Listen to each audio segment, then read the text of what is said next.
This song is presented by Sapna Recording Studio Mahal. Singer Mohit Sharma Devsariya. Writer मुंशी राम प्रधान मानेरू वाले। बालाजी मैं तेरी शरण में के रोज रोज आऊं सू हो।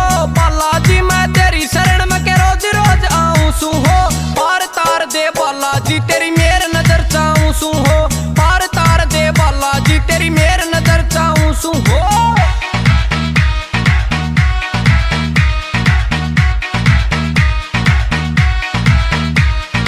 संकट मोचन नाम तेरा मेरा संकट दूर हटा दे हो।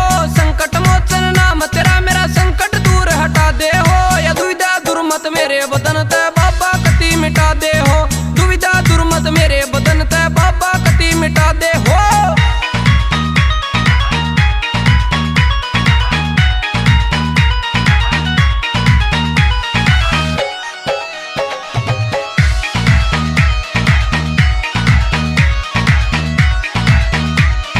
सिर्फ आसरा लिया आपका टेर सुनो बलकारी हो। सिर्फ आसरा लिया आपका टेर सुनो बलकारी हो।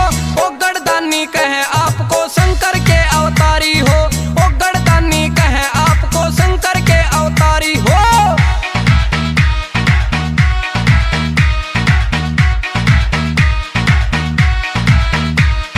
पंच विषय की अटक लागरी पड़ा रहे मेरा पाड़ा हो। पंच विषय की अटक लागरी पड़ा रहे मेरा पाड़ा हो।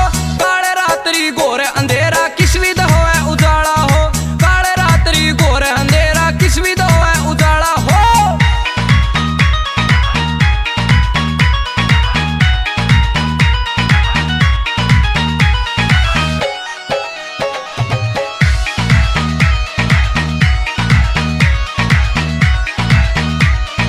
सीताराम शरण में रख सब खता माफ करो मेरी हो। सीताराम शरण में रख सब खता माफ करो मेरी हो।